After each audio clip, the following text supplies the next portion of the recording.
Hello friends, I'm Salim Masani and I'm coming up with a series of videos to explain how is Google Cloud and a bit about its infrastructure.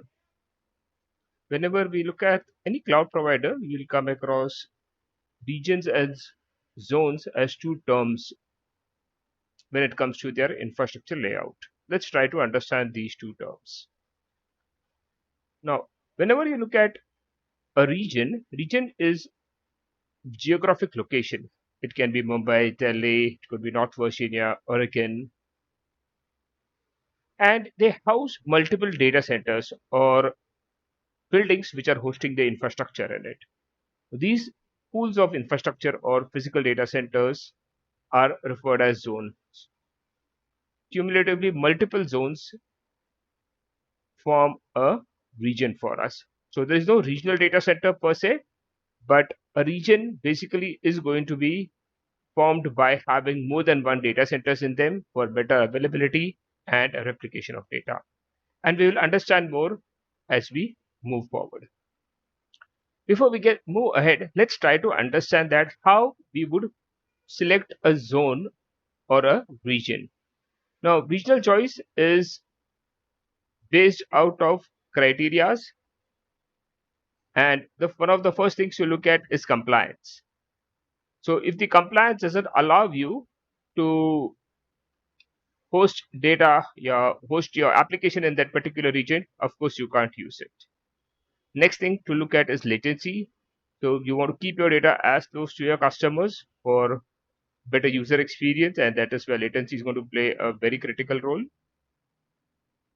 Service availability, if you look at, there are plethora of services offered by cloud provider, and all these services are not available in all the regions. So if you look at VMware Engine, I can see it's there in Los Angeles, but not in Oregon. Salt Lake, it's not there. So you would see all the new services being rolled out eventually. So if you're designing something across multiple regions, you will have to evaluate all the service requirements which your architecture has should be fulfilled in that region. So that's another criteria to evaluate. That is your service availability. Lastly, the cost. Cost varies from region to region. Let's try to understand this by looking at it in the console. So here you can see we have instance, a virtual machine which is giving us 4 GB of RAM and 2 vCPUs, costing about $25 in IOR. We change this region, our costing would also change. If I just change to Sao Paulo, you would see surely a higher cost, right? So it's about $40. If I change this to